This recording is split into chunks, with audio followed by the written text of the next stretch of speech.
Здравствуйте, в эфире интервью дня. Меня зовут Константин Куцвалов, и сегодня у нас особый гость. Сегодня у нас в студии врач, который трудился добровольцем на Донбассе. Врач, который спасал жизни и лечил тяжело раненых. Врач, которому есть сегодня что нам рассказать. И сегодня у нас в студии заместитель главного врача первой ресбольницы Айдын Серинол. Айдын Иресович, здравствуйте. Здравствуйте, Константин. Скажите, почему вы решили отправиться добровольцем на Донбасс? Ну, ни для кого не секрет, что специальная военная операция, это подразумевается, что большое количество будет пострадавших, раненых. И мы это понимали с первых же дней спецоперации. Когда даже, вот помните, в интернете гуляла картинка, что Министерство здравоохранения Российской Федерации как бы призывает врачей. Ну, и мы уже потихонечку начали готовиться, ну мало ли. И, конечно, по истечению месячного срока нам уже позвонили, сказали, что в принципе уже есть возможность ехать на Донбасс. Конечно, это наш депутат Государственной Думы Айдын Николаевич Сарыглар с инициативой. Он как бы обратился к тем коллегам, к депутатам, которые уже ранее ездили на территорию Донбасса, оказывали помощь.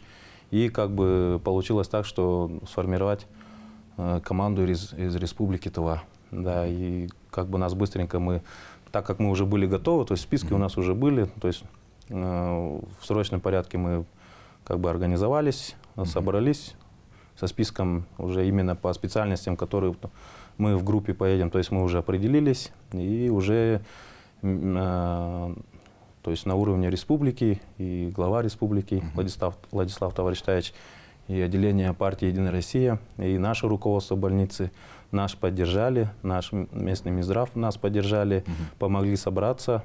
И, в принципе, вот после этих, вот, недолго думая, после этого решения мы выдвинулись. И уже когда в Москву прилетели, нас встретил Айдын Николаевич.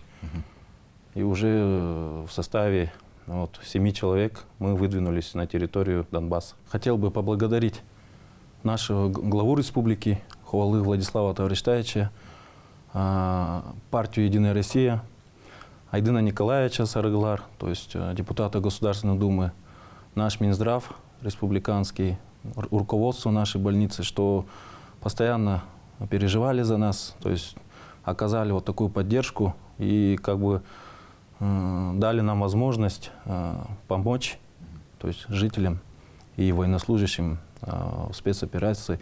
Где работали? И все ли всемиром в одном месте вы были, или вас все-таки по прибытию мы до последнего времени не знали именно на какую территорию мы Донбасса поедем. И в итоге нам сказали, что вы едете в Луганск.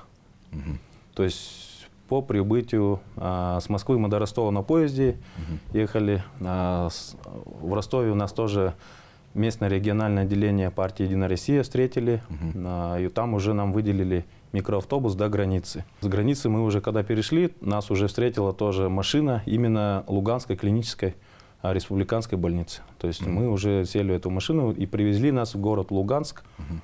Раньше она называлась областная клиническая больница, сейчас, так как территория Луганской Народной Республики, она называется клиническая республиканская больница города Луганск. До отъезда у нас была цель как бы держаться все вместе, все равно как-никак мы едем в незнакомое место. Ну, по прибытию, конечно, получилось так, что нам повезло, что мы остались работать в одной команде. То есть распределили по отделениям, по специальностям, которые именно, доктора, которые именно по специальностям, травматологи, челюстно-лицевой хирург был, у нас двое хирургов, один анестезиолог, реаниматолог и 3 травматолога. Вот они, то есть мы по отдельным, то есть отделениям, именно по которым мы по своим специальностям, вот нас туда и разобрали, то есть уже распределили. Кого лечили и сколько было в день пациентов? Ну, Луганская клиническая республиканская больница, она рассчитана на, если в мирное время, на тысячекоечные больницы. То есть если в мирное время она принимала всех с области, с республики. А так как началась военная специальная операция, эта больница, она вся была полностью перепрофилирована на оказание экстренной медицинской помощи именно военнослужащих Российской Федерации, военнослужащих именно Донбасса, народная милиция, ополчение, это ЛНР, а также добровольцев, которые уходили именно на фронт, именно с территории Донбасса, и вообще всем, даже пленным со стороны Украины. Были пленные, да? Да, даже были такие пленные, но все равно мы врачи, мы всем оказывали помощь. Ну и вообще к пленным со стороны Российской Федерации всегда было Конечно, то есть там хорошее. такого нету, там, что ты пленный, ты не пленный, такого не было. Всем отношения то есть одинаково. То есть это как бы пациент, во-первых, в первую очередь. И, конечно же, как бы врач к пациенту, он всегда должен относиться как положено. Айдын Расович, скажите, какие операции приходилось выполнять, в чем была сложность? Да, приходилось выполнять разного рода операции. То есть это в основном минно-взрывная травма была. То есть осколочные ранения, проникающие в грудную клетку, в брюшную полость, там мягкие ткани, там, то есть рук, ног, то есть конечности, да, туловища. Но в основном, если проникающие ранения, мы хирурги оперировали, то есть брюшную полость, это у нас в основном кишечник, полостные органы, печень, желудок, все подряд приходилось оперировать. Иногда, когда рук не хватало, приходилось даже и ноги, там, допустим, вытащить где-то осколок с мягкой ткани, с мышц, допустим, обработать это место раны, то есть, такие вот. Но в основном полостные операции мы... было так, что даже нам амбулаторно отправляли, то есть только с поля боя привозят раненых, то есть если у них незначительные какие-то раны, царапины, то есть там же мы обрабатывали.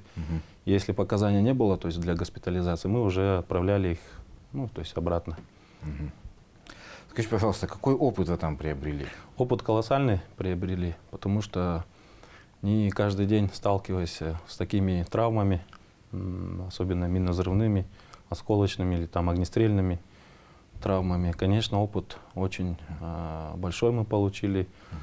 Местные хирурги, травматологи очень такие стойкие. Получилось так, что когда началась вот эта вся история, да, с Донбассом, да, с 2014 года, в течение 8 лет они это все как бы на себе ощутили. И в течение этого времени очень много врачей, специалистов хороших покинуло ряды именно врачей Луганской больницы. Конечно же, им было сложно оставаться. Благодаря помощи именно из разных регионов России врачей, они так и оказывают помощь. И еще там Луганский медицинский университет есть. Кто заканчивает, допустим, кто на хирурга учится, там ординатуру, учится этих парней, чтобы не мобилизовать на фронт, их направляли всех оказывать помощь именно раненым солдатам. В принципе, тоже помощь очень, подспорье для них хорошая. Полученный опыт передадите коллегам? Конечно, мы отдельный специальный доклад приготовим, что именно какие там тактика или операционного, оперативного дела. То есть, конечно, это мы будем передавать. Скажите, пожалуйста, какой опыт, наоборот, коллеги в Донбассе получили от вас?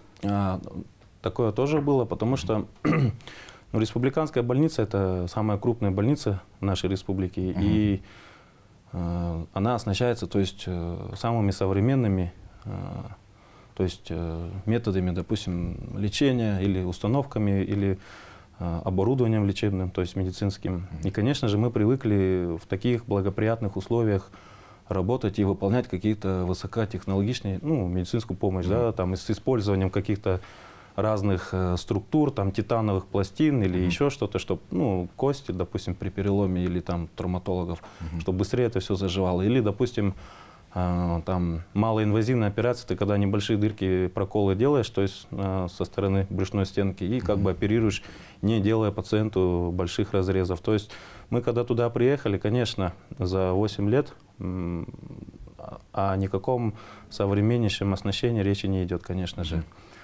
Пришлось столкнуться, что в основном это все делают руками, в основном это открытые полостные операции. Конечно, у нас врачи и показывали, что мы вот так вот делаем. То есть мы на фотографии там показывали, что вот у нас вот так вот делается. Они прямо так вот с восторгом смотрели. И как бы все равно у них такой интерес был. Они, конечно, привыкли все это работать в условиях военного времени. А мы, получается, когда уже продвигаемся именно по медицинской, то есть как бы медицина же не стоит на месте, мы все равно пытаемся, мы показывали, что вот с такими у нас высокотехнологическая медицинская помощь. И некоторые врачи даже наши на деле показывали. То есть, что это вот так вот надо сделать, что это вот так вот. Они даже, у нас даже врач был, он одну операцию сделал даже бескровно, то есть, мало было потери крови. Они даже так посмотрели, ага, оказывается, надо вот так вот делать, а мы постоянно вот по-другому делали. И вот врача нашего постоянно вызывали, чтобы там прооперировать, поделиться опытом. Ага, интересно. Да. Скажите, вот с какими трудностями сталкивались? Изначально это акклиматизация, то есть безусловно. То есть это 4-часовой, разница в 4 часа, как с Москвой. То есть акклиматизация это нам все равно дала как бы, безусловно, мы это прошли. А потом столкнулись, что мы же там как бы получается, не местные, то есть и как бы оперсестры, да, вот коллектив в больнице, с кем мы же постоянно, получается, с ними не работали. Чтобы потом общий язык найти в процессе работы, то есть вот как бы сама вот эта адаптация как бы немного сложно далась. По истечению 2-3 суток мы уже, в принципе, уже привыкли, мы уже посмотрели, как это там все делается. То есть, конечно, у нас еще был, как бы настроен не так, чтобы им указывать им, что делать, а все равно мы приехали в чужой монастырь, как бы мы у них все равно совет брали, учились, то есть как у них, допустим, организована медицинская помощь.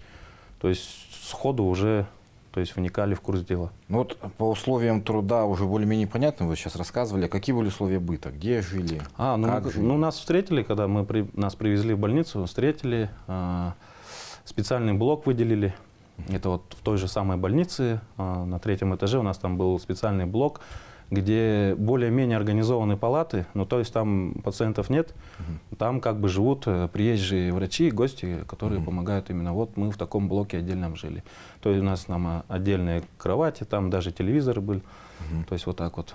3 раза в день, конечно же, приносили нам питание. То есть завтрак, обед, ужин, как положено. Как-то удавалось отдыхать или как-то расслабиться? Безусловно, конечно, потому что когда, то есть мы, получается, находились же недалеко от фронта, то есть это в 50 где-то, примерно так, километров. И, конечно же, каждый раз хлопки, взрывы, это все до нас доносилось. И даже мы в шуточку так говорили, сейчас артобстрел начнется, то есть через час-два уже, наверное, привезут, то есть раненых. Мы уже вот так вот ориентировались. И мы в это время, конечно, мы когда уже основную работу сделали, не каждый раз, то есть приемный покой привозят, а там, получается, утром, допустим, привезут в 9 утра, потом часов в 11 привезут, вот так вот. И у нас, конечно, промежутки времени были, чтобы отдохнуть, конечно. Безусловно, мы старались и питаться, как бы, да, успеть там на обед сходить, и как бы там кто душ там принят или еще, все равно находили время. Вы сказали, что в 50 километрах были. Да, там 51 километр, по-моему, нам рассказывали, там находится город Рубежное. Там бои шли? Да, там очень ожесточенные бои шли, там Попасная еще есть такой город. Дальше этих городов находится Лисичанск, город, и Северодонецк. Вот это та территория, которая именно, на которой шли вот такие вот военные действия, прям активные. Было страшно вам? Безусловно, было страшно, конечно, изначально. Город все равно он охраняется как бы хорошими системами ПВО, как нам объяснили, что если даже ракеты будут лететь, их все равно то есть не подпускают к городу. То есть местное население нам так объясняет, что врачи местные, что в принципе не бойтесь. Жесточайший как бы, комендантский час, естественно, то есть военная мобилизация идет. Мужчин молодых вот такого возраста на улицах как бы не видно.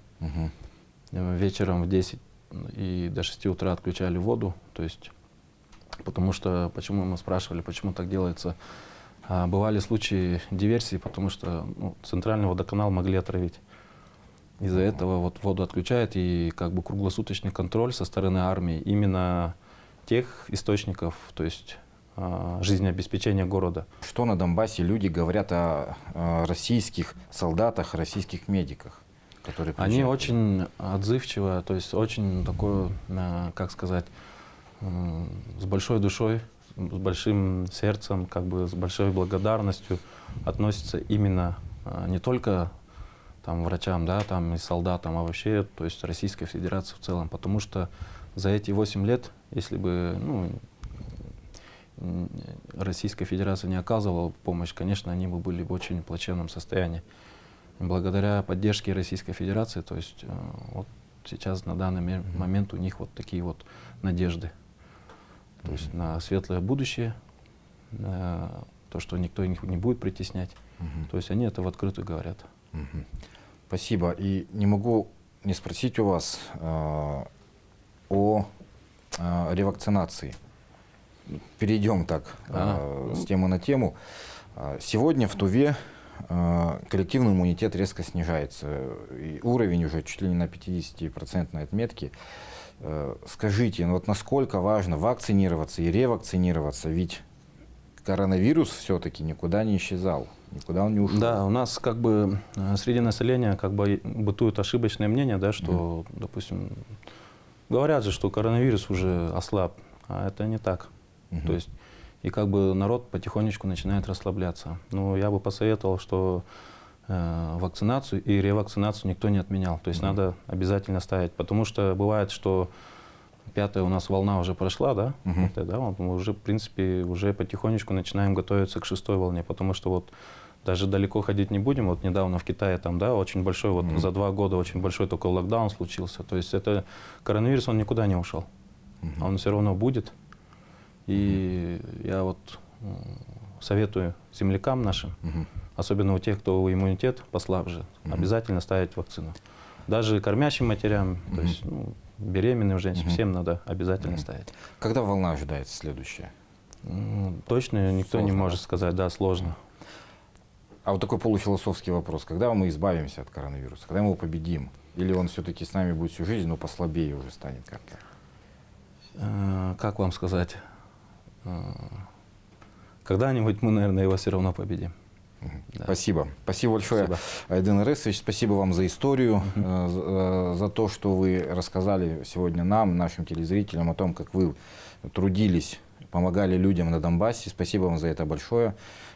Не только от меня, а вообще от всей республики.